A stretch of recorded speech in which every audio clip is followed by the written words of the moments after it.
지금부터 한 20년 전입니다. 제가 신학교 2학년 때에 이스라엘 이집트로 성지 순례를 다녀온 적이 있습니다.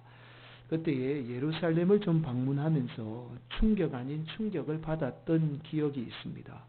예루살렘은 새 종교의 발원지입니다. 우리가 흔히 말하는 이슬람교의 황금 사원이 있어요.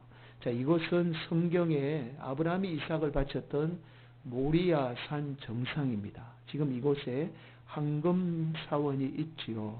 이곳은 이슬람교 창시자이죠. 무하마드가 흰말을 타고 성천했다라고 해서 이것을 기념해서 이곳에다가 황금으로 돔을 이제 금으로 다 쌓은 거예요. 쌓아서 이 사원을 지은 겁니다. 예루살렘 성 한가운데 있습니다. 자, 무하마드가 태어난 사우디의 메카 다음으로 가장 중요한 성지예요. 그래서 지금도 수많은 무슬림들이 이곳을 방문하고 예배를 드립니다. 자, 또 예루살렘은 유대인들이 신성시하는 곳이죠. 여러분, 주 70년경에 로마의 티투스 장군이 예루살렘을 함락을 해요. 예수님이 돌아가시고 30년 후에, 한 30년, 40년 후에 로마 티투스 장군이 예루살렘을 다 함락을 하고 나서는 완전히 성벽에 돌 하나도 없이 다 허물어 버립니다.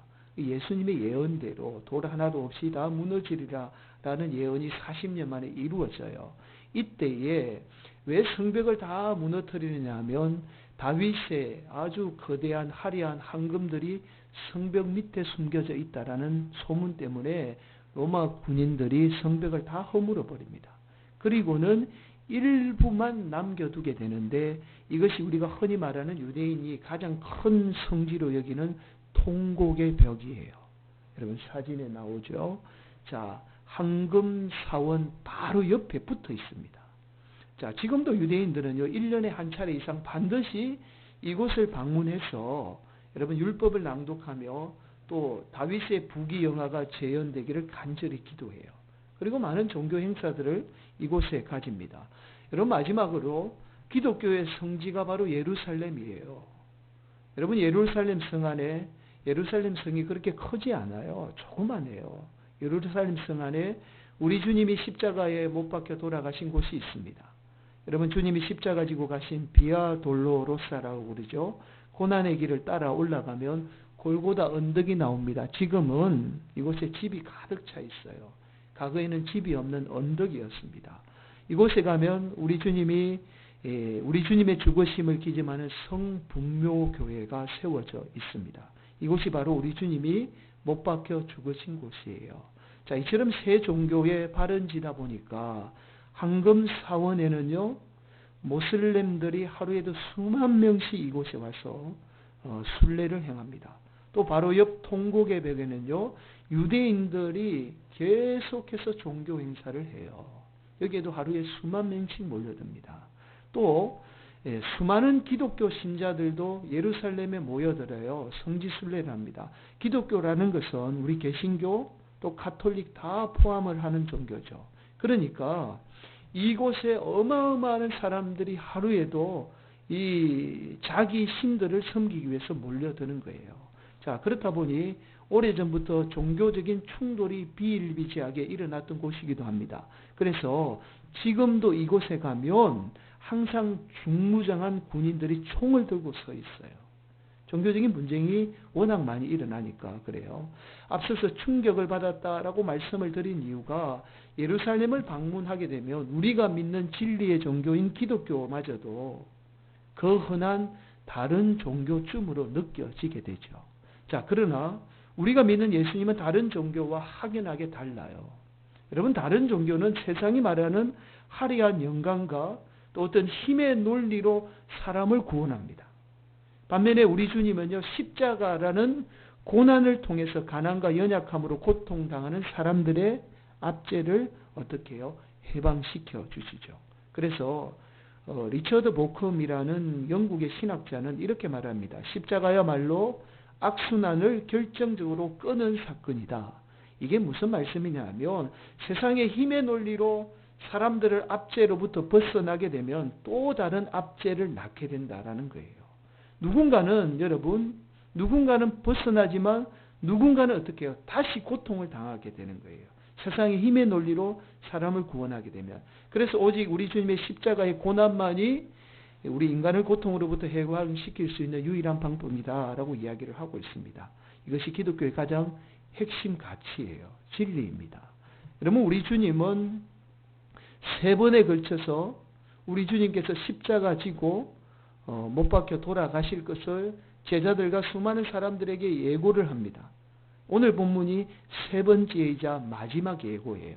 우리 주님이 내가 십자가에 못 박혀 돌아가실 거야, 죽을 거야 라고 그렇게 예고를 합니다. 그러자 이 말씀 후에 제자들이 아주 심하게 다투게 돼요. 그 원인이 바로 세베대의 2 아들 야고보와 요한 때문입니다. 여러분, 아마 야고보와 요한은 예수님이 마지막 순환 예고를 하자 자신들이 기대했던 그 영광스러운 나라가 임할 것이다 라고 생각을 했던 거예요. 그래서 예수님에게 간절하게 간청해요. 예수님, 당신의 나라가 임하게 되면 우리 형제를 좌우편에 좀 앉게 해주십시오. 그래서 세상의 권력을 우리 형제들이 좀 가지게 해주세요 라고 그렇게 간청을 하게 되었던 겁니다. 그러자 예수님이 이렇게 말씀해요. 38절이죠. 예수께서 이르시되 너희는 너희가 구하는 것을 알지 못하는도다. 내가 마시는 잔을 너희가 마실 수 있으며 내가 받는 세례를 너희가 받을 수 있느냐? 예수님이 마시는 잔과 세례를 너희가 받을 수 있느냐라고 야고보와 요한에게 물어본 거예요. 그러자 야고보와 요한은 아무 생각 없이 네, 예수님이 마시는 잔 그리고 세례 우리도 마시고 받을 수 있습니다 라고 이렇게 대답을 합니다. 사실 예수님이 말씀하시는 잔은 예수님의 죽음을 나타내는 상징적인 의미예요. 세례는 예수님이 받을 고난을 이야기합니다. 실제로 야고보와 요한이 대답한 그대로 야고보는 최초의 순교자가 돼요. 스데반 집사 이후에 제자들 중에서 최초의 죽음을 맞이한 순교자가 됩니다. 요한 또한 다른 제자들은 다 순교해요. 그런데 요한은 끝까지 살아있죠. 밤모습에 유배도 당하고 그렇게 끝까지 살아남아서 극심한 고난을 받은 제자가 바로 요한입니다. 아마도 야고보와 요한이 예수님이 말씀하시는 잔과 세례의 의미를 제대로 알지 못했던 것 같아요. 그런데 자신들의 대답대로 그렇게 인생을 그대로 살았습니다. 자, 이런 야고보와 요한에 대해서 예수님이 이렇게 말씀합니다. 40절이죠. 내 좌우편에 앉는 것은 내가 줄 것이 아니라 누구를 위하여 준비되었든지 그들이 얻을 것이니라. 주님의 좌우편에 앉는 문제는 예수님의 고난의 문제가 아니라는 말씀이죠. 자, 이 모습을 지켜보던 제자들이요, 야고보 요한에 대해서 몹시 화를 냅니다. 그리고는 제자들이 누가 높은 자리, 권력의 자리에 앉아야 되는가? 누가 첫 번째인가? 내가 예수님을 위해서 더 열심히 따라다녔고 내가 예수님을 위해서 더 많은 일을 했으니까 내가 오른편에 앉아야지. 이런 문제 때문에 서로 다투게 되었던 거예요.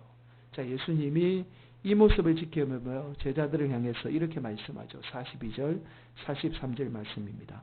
예수께서 불러다가 이르시되 이방인의 집권자들이 그들을 임의로 주관하고 그 고관들이 그들에게 권세를 부리는 줄을 너희가 알거니와 너희 중에는 그렇지 않을지니 너희는 그렇게 하지 말라라는 말씀이에요. 너희 중에 누구든지 크고자 하는 자는 너희를 섬기는 자가 되고 세상의 권력자들처럼 권세 원하지 말고 힘 원하지 말고 예수님처럼 섬기는 자가 되라는 말씀이죠.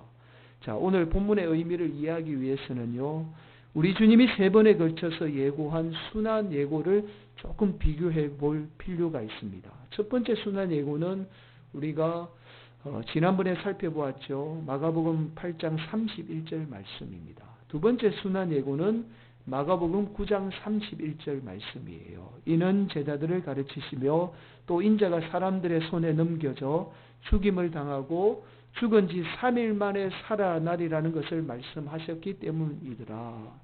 자, 그리고 세 번째 순환 예고는 오늘 본문 33절 말씀이죠. 보라, 우리가 예루살렘에 올라가노니 인자가 대제사장들과 서기관들에게 넘겨지매 그들이 죽이기로 결의하고 이방인들에게 넘겨주겠고 여러분, 우리 주님이 3번에 걸친 순환 예고에서 첫 번째와 두 번째와 다르게 세 번째 순환 예고에 보면 우리 주님이 가시는 길이 예루살렘이라는 목적이 분명하게 드러내고 있습니다. 여러분, 예루살렘은 어떤 곳입니까? 우리 예수님의 죽음이 기다리고 있는 곳이죠. 예수님은 예루살렘이 어떤 곳인지 분명하게 알고 계셨습니다. 그러나 예수님의 목적은 분명 예루살렘에 있었던 거예요. 왜 예루살렘으로 가셔야만 했는지 45절은 이렇게 말씀합니다. 함께 봉독합니다. 인자가 온 것은 섬김을 받으려 함이 아니라 도리어 섬기려 하고 자기 목숨을 많은 사람의 대속물로 주려 함이니라. 여러분, 예수님이 이 땅에 오신 분명한 목적은 저와 여러분을 살리기 위해서, 저와 여러분을 구원하기 위해서 예수님은 이 땅에 대신 죽기 위해서 대속물로 이 땅에 오셨습니다. 그렇게 저와 여러분을 사랑하신 거예요. 예수님이 대속물 되기 위해서는요, 저와 여러분을 살리기 위해서는 예수님의 죽음이 기다리고 있는 예루살렘으로 반드시 올라가야만 했던 것이요. 그래서 오늘 말씀을 기록한 마가는 32절에 이렇게 말씀해요. 예루살렘으로 올라가는 길에 예수께서 그들 앞에 서서 가시는데 그들이 놀라고 따르는 자들은 두려워하더라. 여러분, 예수님이 예루살렘으로 올라가게 되자 따르는 자들이 놀라고 두려워했다라는 거예요. 이것은 예루살렘으로 가는 길이 어떤 길이라는 것을 잘 보여주고 있습니다. 아마도 많은 무리들이 어느 정도 예수님이 예루살렘에 가게 되면 어떤 일을 당할 것이라는 것 대략적으로 알고 있었던 거예요. 그래서 그들이 두려워했던 겁니다. 예수님이 두려워하는 그들을 향해서 앞서가고 계세요. 먼저 가고 계신 겁니다. 이렇게 두려운 길을 예수님이 앞서가는 모습을 나타내는 마가의 특별한 의도가 있어요. 다른 복음서는 앞서간다라고 이야기하지 않습니다. 그것은 우리 주님이 가신 길은 우리에게도 놀랍고 두려운 일이에요. 그러나 우리 주님이 앞서가신 그 길이기 때문에 우리도 반드시 어떻게 해요? 뒤따라가야 한다라는 말씀입니다. 이것이 오늘 본문을 통해서 주시는 하나님의 말씀입니다. 여러분, 예루살렘으로 가는 길은 세상이 말하는 성공의 길과는 정반대예요. 제자들이 생각했던 길과는 정반대입니다. 죽음의 길이에요.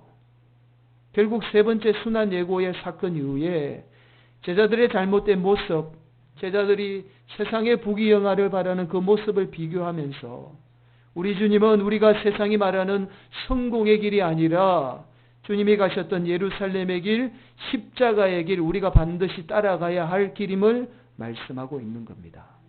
그래서 42절, 43절에 이렇게 말씀하잖아요. 예수께서 불러다가 이르시되 이방인의 집권자들이 그들을 임의로 주관하고 그 고관들이 그들에게 권세를 부리는 줄을 너희가 알거니와 너희 중에는 그렇지 않을지니.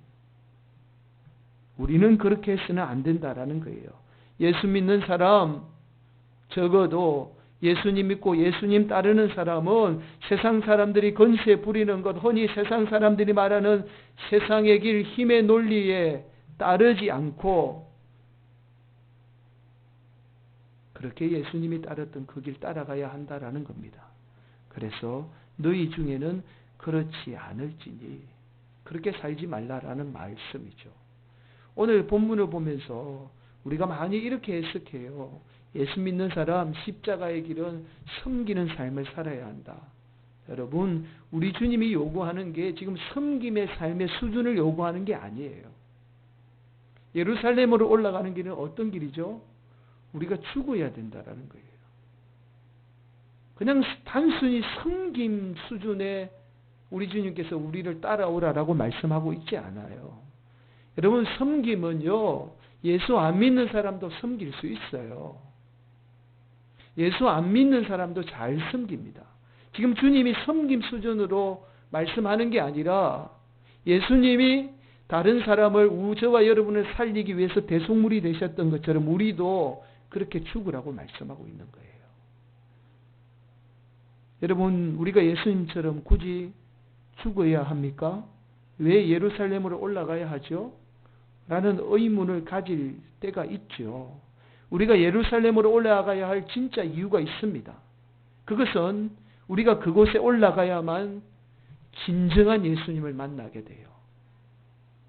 예수님이 우리의 구세주가 될 수 있었던 것은 바로 십자가의 사건 때문입니다. 그 고난의 사건을 통해서 우리 주님은 영원한 구세주가 되신 거예요. 예수 그리스도가 되신 겁니다. 예수님이 세상과 정반대의 길인 예루살렘으로 올라가심으로 말미암아 영원한 구세주가 되셨던 것처럼 우리 삶도 마찬가지예요. 예수님의 그 고난의 길인 예루살렘으로 올라갈 때에 우리는 진정한 주님을 만나게 되는 거예요. 또한 예수님이 원하는 진정한 믿음의 사람이 되는 겁니다. 이것을 뭐라고 이야기하느냐 하면 거듭남이라고 이야기해요. 예수 믿어도 거듭나지 못하는 사람 많잖아요.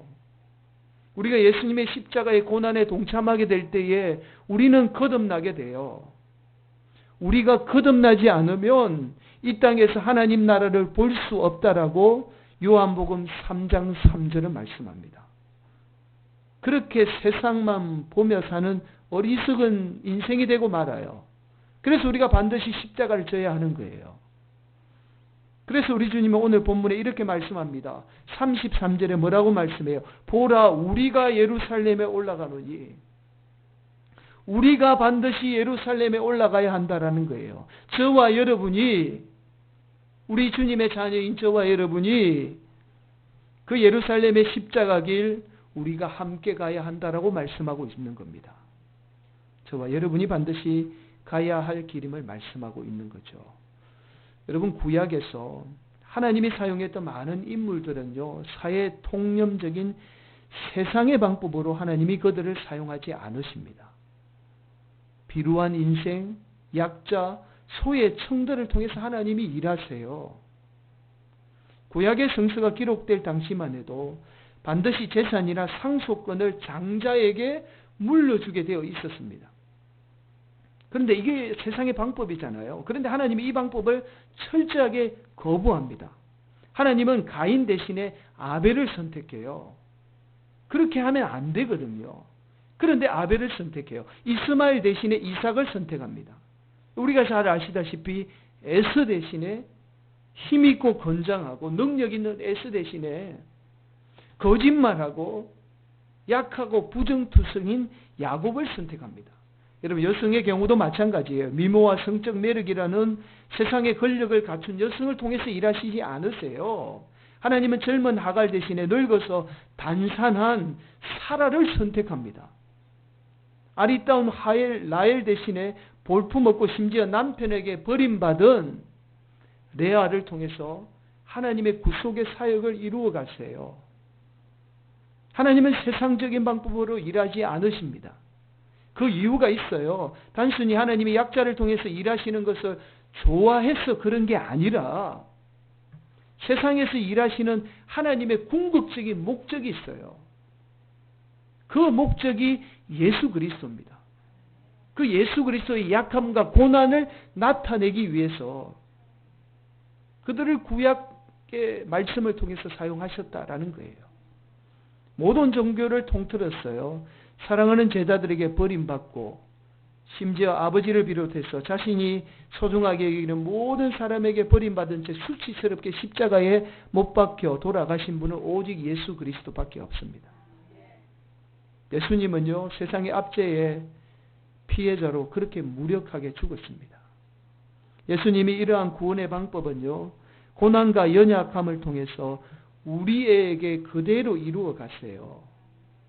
그래서 기독교인들은 힘이 있고 능력이 있어서 구원받는 게 아니라 오히려 자신의 연약함과 예수님이 간절하게 필요할 때에 그때의 예수님은 은혜와 구원을 베풀어 주시는 분이세요. 이것이 바로 우리가 예수님처럼 십자가 지고 예수님의 고난의 길을 반드시 따라야 하는 이유입니다. 우리가 주님의 십자가를 지고 따라갈 때에 그 고난, 연약함을 통해서 우리 주님은 저와 여러분의 삶의 일하시는 분이세요. 그래서 우리 주님은 마태복음 7장 13절, 14절에 이렇게 말씀하잖아요. 좁은 문으로 들어가라. 멸망으로 인도하는 문은 크고 그 길이 넓어 그리로 들어가는 자가 많고 생명으로 인도하는 문은 좁고 길이 협착하여 찾는 자가 적음이라. 사랑하는 성도 여러분, 우리 주님이 가신 예루살렘의 그 십자가의 길은 좁은 문으로 가는 길입니다. 그러나 그곳에 생명의 역사가 있어요. 누군가는 반드시 여러분으로 말미암아 살아나는 역사가 일어나게 됩니다. 세상이 말하는 성공의 길은 넓은 길이지만 우리가 망하는 길입니다. 여러분, UCLA에 교수님으로 계시는 옥성덕 교수님이 계세요. 이분이 근대 한국사와 한국교회사의 아주 권위자입니다. 미국에 계시는 분인데요. 이분이 이번에 한국 기독교 형성사라는 책을 썼어요. 이 책에 이런 이야기가 나옵니다. 한국은 기독교가 들어오기 전에 우상이 가득한 나라였다라는 거예요. 그래서 마을마다 온갖 우상들이 있었다는 겁니다. 심지어는요, 오래된 나무 또 오래된 돌에 정령이 있다라고 해서, 정령이 뭐냐면 수호신이 있다라고 해서 나무나 돌들을 섬겼다라는 거예요. 한 번은 마페 선교사님이 서울 시내 한복판을 지나가는데 큰 나무가 벼락에 맞아서 쓰러져 있더라는 겁니다. 사람이 지나가기에 너무 불편한 거예요. 지나갈 수 없을 정도로 길 한가운데 쓰러져 있었던 겁니다. 그런데 놀랍게도 아무도 이 나무를 치우지 않더라는 거예요. 왜냐하면 이 나무에 손을 대면 사람이 부정을 타게 되어서 어떤 사람이 해를 입게 된다라고 생각을 했던 겁니다. 그래서 마페 선교사님이 이 나무를 그냥 당장에 치웠다라는 거예요. 그랬더니 많은 사람들이 곧 마페 선교사님이 병에 걸려서 죽을 거라고, 저 사람 분명히 죽을 거다라고 그렇게 생각을 하더라는 거예요. 그런데 한참을 지나도 마페 선교사님이 죽지 않자 사람들이 놀라워하더라는 겁니다. 그제서 선교사님이 자신이 믿는 예수님은 어떤 귀신도 쫓아내는 능력이 있다라고 그렇게 사람들에게 예수님을 전하게 되었다라는 거예요. 그러자 그 복음을 듣고 많은 사람이 구원을 받게 되었다라는 겁니다. 그렇게 복음이 이 땅 가운데 전해지자 이 땅에 우리 민족 수많은 백성들 고통당했던, 고통을 주었던 수많은 우상들로부터 이 나라 이 민족이 벗어나게 되었다라는 겁니다. 그런데 옥성덕 교수님이 이렇게 말씀해요. 100년이 지나자 이번에는 세상이 아니라 오히려 한국 교회 안에 우상이 가득 차게 되었다. 끊임없이 기복주의를 통해서 대형 교회를 우상화하고 대형 교회를 만들어내고 스타 목사에 열광하는 모습이 우리 주님의 십자가의 고난은 교회 안에 사라지고 교회 안에 수많은 우상들로 가득 차게 되었다. 이 우상의 결과가 오늘날 한국 사회에 코로나를 만연하게 되는 신천지를 낳게 되었고 세상에 손가락질 받는 교회가 되어버렸다라고 그렇게 지금 교회를 평가하고 있습니다. 여러분, 지금 교회는 안팎으로 위기이지요. 정말 교회가 살 길은 복음의 핵심을 회복하는 길입니다. 교회는 세상이 말하는 성공과는 정반대의 길인 우리 주님이 가셨던 예루살렘의 길로 가야 합니다. 십자가의 고난의 길로 교회가 나아가야 해요. 그것이 진정한 교회의 능력이고 오늘날 교회가 사는 길입니다. 성도들도 마찬가지예요. 성도들이 살 길은 오직 십자가의 고난의 길밖에 없습니다. 세상의 영광을 쫓아 사는 인생이 능력 있는 것처럼 보이지요. 그러나 그건 진짜 능력이 아니에요. 가짜 능력이에요. 고난의 십자가 지고 우리 주님과 함께 예루살렘으로 올라가는 인생이 진정한 능력의 성도라는 겁니다. 우리 성도들이 그 진짜 능력을 좀 소유했으면 좋겠습니다. 세상에 가진 것 없지만, 배운 것 없지만, 그러나 우리 주님의 그 십자가의 능력, 그 고난의 능력을 소유하는 복된 성도들이 되시기를 예수님의 이름으로 간절히 축원을 드리겠습니다. 여러분, 우리가 평양을 한때에 한국교회의 한국의 예루살렘이라고 불렀습니다. 그 이유가 바로 1907년에 일어난 평양의 대부흥 사건 때문이에요. 이 평양의 대부흥을 이끄신 분이 길선주 목사님입니다. 길선주 목사님은요, 선도교에 빠졌다. 정산도예요. 정산도의 일종인데, 선도교에 빠져있다 친구 김종섭에 의해서 1896년에 예수님을 영접하게 됩니다. 자, 그리고는 평양의 장대영 교회의 장로님이 되세요. 자, 그러다가 1903년에 마페 선교사님이 세운 평양신학교, 지금의 이제 장신대의 전신입니다. 여기에 입학을 해서 1907년에 졸업을 하면서 졸업과 동시에 안수를 받고는요, 평양 장대영 교회의 담임 목사가 되죠. 이때 선도교의 영향을 받아서 길선주 목사님은 새벽 기도회를 시작합니다. 이때 새벽 기도회가 시작이 된 거예요. 이 계기가 바로 평양의 대부흥을 일으키게 되죠. 자, 이렇게 민족의 지도자였습니다. 길선주 목사님은 민족의 지도자로 여겨지게 되고요. 또 교회 부흥의 주역으로 여겨지게 됩니다. 그런데 놀랍게도 길선주 목사님에 대한 평가가 엇갈려요. 왜냐하면 3.1운동 이후에 길선주 목사님의 행적 때문입니다. 길선주 목사님은 3.1운동에 대한 이 계획을 전해 듣고는요, 적극 찬성해서 독립선언서에 서명을 하게 돼요. 민족의 지도자 33인과 함께 이곳에 서명을 합니다. 그리고 3.1운동에 맞추어서 서울로 출발을 하지만 독립선언식이 끝난 뒤 늦게 서울에 도착하게 돼요. 3.1운동에 직접 가담을 하지 않았지만 독립선언서에 서명한 것 때문에 민족대표 33인과 함께 서대문 행문소에 갇히게 됩니다. 서대문 행무소에서 길선주 목사님의 행사들로부터 앞으로 독립운동할 것이냐라는 질문에 이렇게 대답해요. 어리석은 생각으로 독립청원을 하는 일에 찬성하여 명의를 내었으나 이렇게 되었으니 독립은 세계에서 줄 것이라는 계획에 참가한 것은 잘못된 일이었다. 자신이 독립운동에 참가한 게 잘못되었다라고 인정을 한 거예요. 자, 나중에는 안타깝게도 이렇게까지 말하죠. 독립선언서에 대해서는 찬성하였다거나 찬성하지 않는다고 말한 것이 없다. 무슨 말씀이냐 하면 독립선언서에 이 서명한 것을 전면적으로 부정을 한 거예요. 자, 이후 길선주 목사님은 미결수로 증거불충분으로 무죄 선고를 받고 풀려나게 됩니다. 여러분, 민족 대표 33인 중에 무죄로 풀려나신 분이 유일해요. 길선주 목사님이. 그래서 민족의 지도자, 많은 사람에게 존경을 받았던 민족의 지도자이면서 교회 부흥의 주역인 길선주 목사님에 대한 평가가 엇갈리는 겁니다. 반면에 끝까지 옥고를 치르면서 우리 주님이 가셨던 십자가의 길을 가신 분이 계시죠. 그분이 바로 주기철 목사님입니다. 교회사 가운데 가장 존경을 받고 있지요. 이분은 교회의 부흥을 일으키거나 민족 독립운동을 한 민족의 지도자도 아니에요.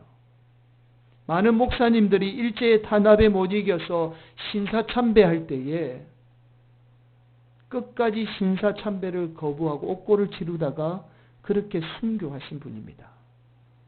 주기철 목사님이 마지막 순간에 남길 시가 있어요. 이 시로 제가 오늘 말씀을 좀 마무리할까 합니다.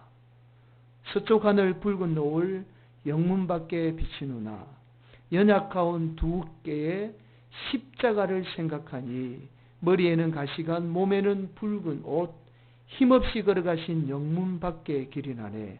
한 발자국 두 발자국 걸어가신 자국마다 뜨거운 눈물 붉은 피 가득하게 고였구나. 눈물 없이 못 가는 길, 피 없이 못 가는 길, 영문 밖에 좁은 길이 십자가의 길이라네. 여러분, 주기철 목사님이 순교하기 전 잠깐 가석방을 하게 돼요. 그러다가 다시 행무소로 갑니다. 이때 주기철 목사님은 일본 경찰의 고문에 무서워서 두려워 떨었습니다. 주기철 목사님이 두려워 떨면서 행무소로 향하던 그 영문 밖 좁은 길이 주기철 목사님에게는 눈물 없이 못 가는 길, 피 피 없이 못 가는 길, 우리 주님이 가셨던 그 십자가 길이었어요. 그래서 영문 밖 좁은 길이 십자가의 길이라네. 그렇게 고백을 하고 있습니다.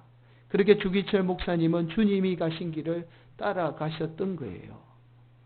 말씀을 준비하면서 제 마음 가운데 이런 생각이 좀 들었습니다. 연약한 사람인데 주님, 제가 말씀 전하면서 저도 주님 가신 십자가의 길 따라갈 수 있을까요? 라는 스스로에 대한 물음이 좀 있었습니다. 과연 내가 십자가 질 수 있을까? 제자들과 똑같은 두려운 마음이 들었습니다. 그러나 내 힘으로 갈 수 없지만 우리 주님이 앞서 가셨고 우리 주님이 그렇게 내 손 잡아 주시면 저와 여러분도 그 길 따라갈 수 있습니다.